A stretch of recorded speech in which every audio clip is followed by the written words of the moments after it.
Hey guys, how's it going? Michael Troy here. I am so excited about this episode. We are looking at Spun the Dark Ages, issue 1 of 6, from the one and only Liam Sharp. Liam Sharp, Sharpie, Liam Sharp McCormick month continues November, Sharpie November, Liam November, whatever you want to call it. It's Liam's big month. If you follow my channel, you know I interviewed him for his big Conan debut with his Tattered Wings epic 48-page story. He's working on a new 64-page story. This book, I think, was supposed to come out last week or maybe the week before, and it got delayed. But here it is. Timing is everything, and it is perfect. It is gorgeous. Check out this cover. Spawn the Dark Ages, 1 of 6. I'm so happy. It is like so ample and meaty, and we're going to get into some in the meat and potatoes of this gorgeous silhouette on the cover. This is striking. Look at all that beautiful detail. This is a 6-issue miniseries, written, drawn, colored by Liam Sharp, lettered by And World Design, creative director Todd McFarlane. So this is like a Todd McFarlane joint. It's like he does Gunslinger, he does whatever the female Spawn is called. And so he has like different incarnations of Spawn, and invited Liam Sharp to do his version of sort of medieval Spawn and take the helm and do this like ambitious AF. So the inside baseball of this is that when Liam took on this assignment, he was excited to work with Spawn or Todd. He was excited to write and draw his own series because he loves writing, and this was kind of an opportunity, low key, to like do a version of Conan in a way. This iteration of Spawn is sort of like a barbarian in a sense, and then he lands Conan. So hey, I will take it. And it is so beautiful too, because with that in mind, it's funny because he's drawing this sort of like, in a way, like his shot at doing Conan if he doesn't get to do Conan. And so, like, it's very Conan in a lot of ways. There is so much going on here that's absolutely breathtaking and beautiful. He wears all of his influences on his sleeves. There's like Frazetta, there's Wrightson, there's beautiful pen work here. It's so interesting too because the Savage Sword of Conan Tattered Wings story that was stunning, gorgeous, beautiful, featured in the Savage Sword of Conan issue 11 that I reviewed as part of my interview video that I did with Liam. The art is breathtaking and gorgeous, and I love the black and white. I love it. It's so beautiful. It looks just like a Conan magazine from the 70s and 80s. And it is so gorgeous. Such a beautiful showcase for his work. And the reason I'm rambling about that is because then this comes out and it's Liam Sharp coloring. I think he's digitally coloring with, what does he use? Photoshop.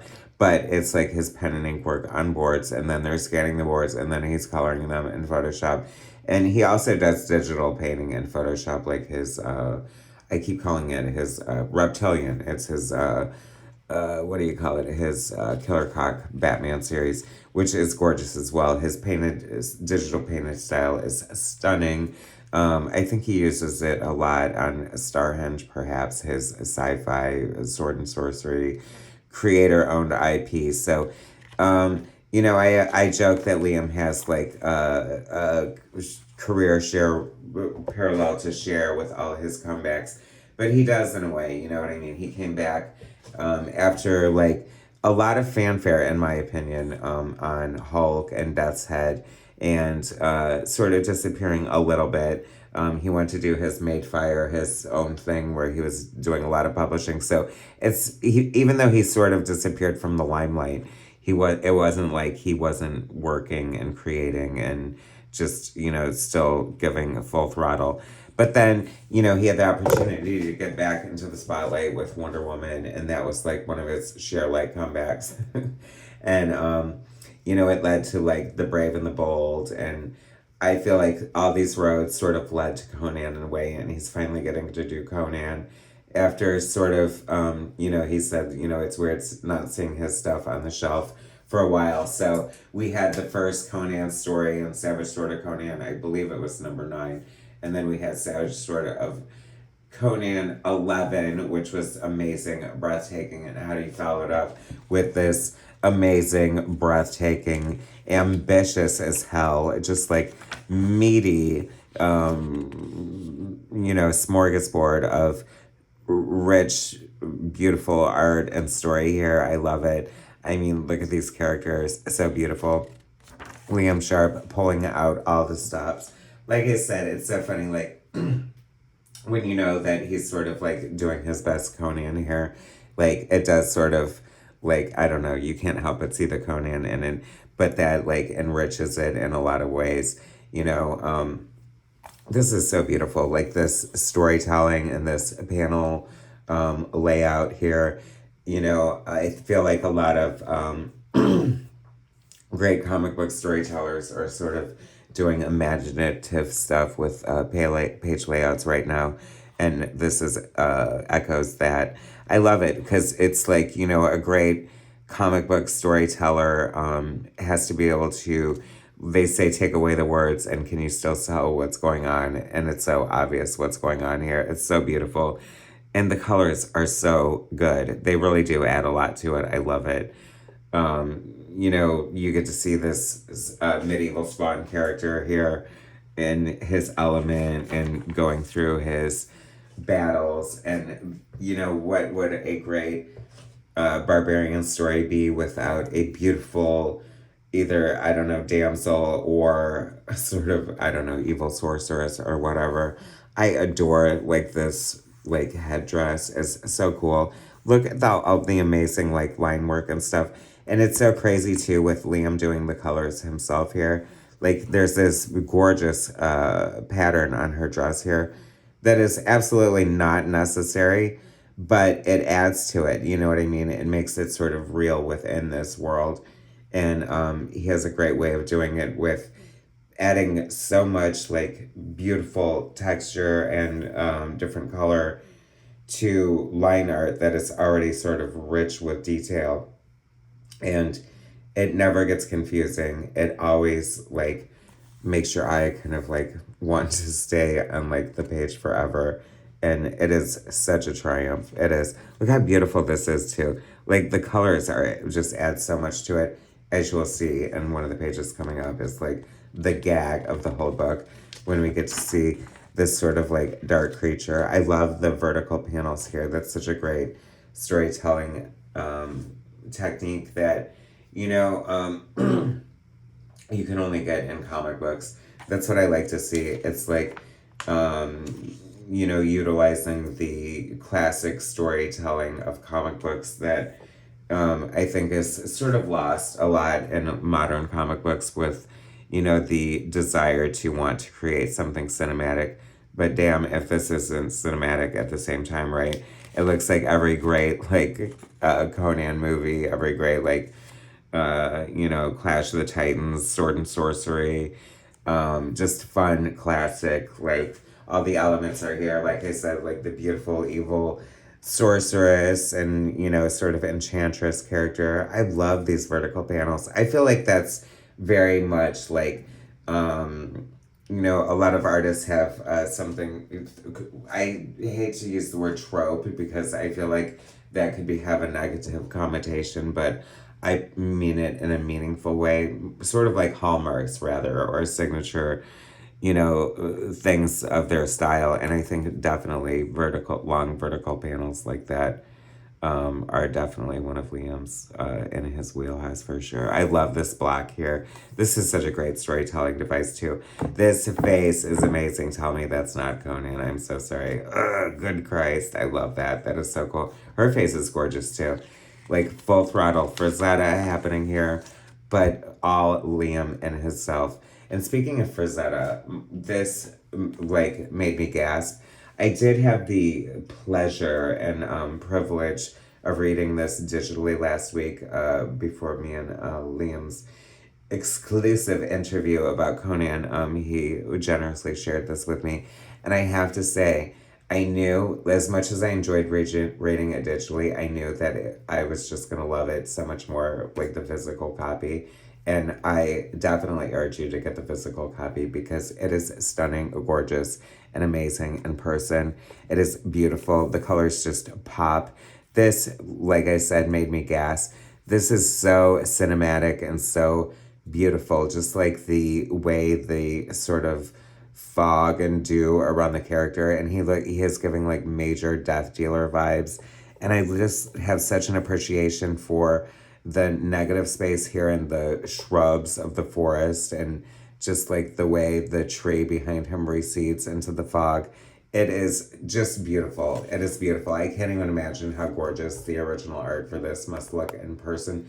Speaking of which, as if Liam wasn't busy enough, he's also doing these like limited edition like portfolio pieces to celebrate like his Conan thing, and they are stunning. Like, you want to talk about detail and just like discipline and mastery of art. They're gorgeous. All the more reason to follow Liam on socials and Substacks and all that good stuff, just to drink in a lot of this great, gorgeous art and find out how you can get more of it. Isn't this fun? I love it. Like, he always just like is just like keeping it great and interesting, and the color is telling the story just as much as the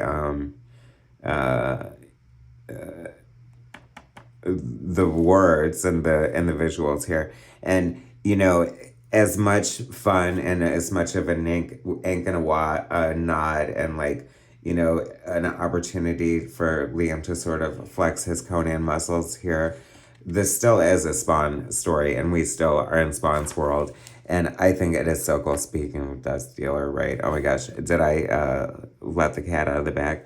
Like, I love this so much. This is so gorgeous. The color is just so beautiful. And I'm so happy that this is 6 issues long. We are just getting started. It is so great. What a great bird's eye view aerial shot here of this character. And this, you know, Conan type stare character is so like big and menacing himself. And then you got the like Death Dealer medieval Spawn next to him. Love that too. It's so funny because earlier I was thinking about wondering if ever, and this is a question for our exclusive eventual follow-up interview, but I would love to see Liam's pit, you know, Dale Camp's pit, and I can't help but think he must have possibly drawn him at some point, as he was kind of all over in the 90s, but like, this is fun and gorgeous. And look, this big barbarian is so huge, and then this character is even bigger. Just like casually holding onto the tree. Also giving like kind of Frankenstein vibes here, which Liam has lent his talents to a cover for somebody's Kickstarter that looks kind of Frankenstein-ish, if you want to look into that as well. Beautiful art in here. Just an amazing medieval Spawn story with this sort of, you know, avatar for Conan, and just like drop dead gorgeous art that is so satisfying. And Liam is at the top of his game, and we are happily celebrating Liam Sharp November. We are still going, you all. There is more to come. Keep your eye out for 5 more issues of Medieval Spawn. More Conan coming. If you missed the Savage Sword of Conan, you got to pick that up. Spawn the Dark Ages 2, December, coming out in December. Look how beautiful that is. I love the design on this character. This is such a cool-ass character. I think this is Liam's original design for this series, and if not, this is the definitive version, and there needs to be an action figure of that for sure. Todd McFarlane Toys needs to come out with that 100%. Like, a whole line based on this whole miniseries would be really cool. And the Liam Sharp aesthetic, we need that in the world. That's the only way to like keep the Liam Sharp hype even going further and more exciting, even though I have, once again, a little more insider information that there's even more exciting Liam Sharp projects and news in the pipeline that you just have to stay tuned for. Watch my channel. You know I'm going to always give you the tea on it. Subscribe to my channel if you haven't already. Hit that like button and go out and support Liam and his new projects. They are amazing. He's a master at the top of his game. It's so exciting to watch just somebody nailing it over and over again. And this art is really beautiful. Like, I really highly recommend it. And I love the story. It's so good. Like, Liam is just as good a writer as he is an artist, if you can believe that, because this art is staggering. Anyway, once again, thanks for watching. Subscribe to my channel if you haven't already. Hit that like button, and I will bring you more soon.